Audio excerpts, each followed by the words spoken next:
আসসালামু আলাইকুম বন্ধুরা, কেমন আছেন? আশা করি সকলেই ভালো আছেন। রাত 8:30টার সময় আমরা চলে গেছিলাম নাটোর নয়ন হোটেলে। যারা নাটোরে থাকেন তারা অবশ্যই নাটোর নয়ন হোটেলের খিচুড়ি সম্পর্কে ধারণা আছে। তো আমরা আজকে খিচুড়ি খাওয়ার জন্য গিয়েছিলাম।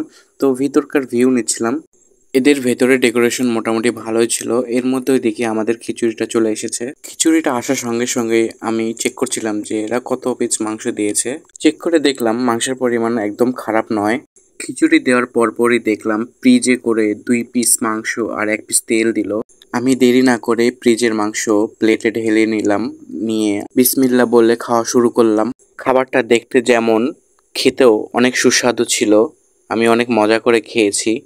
খিচুড়িটার প্রাইস ছিল 150 টাকা। তবে পরিমাণ অনুযায়ী আমার কাছে দামটা একটু বেশি মনে হয়েছে।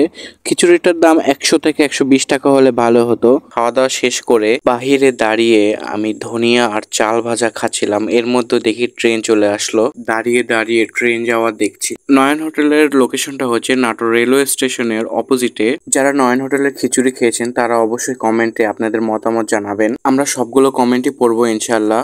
আজকের মতো এ পর্যন্ত। আল্লাহ হাফেজ।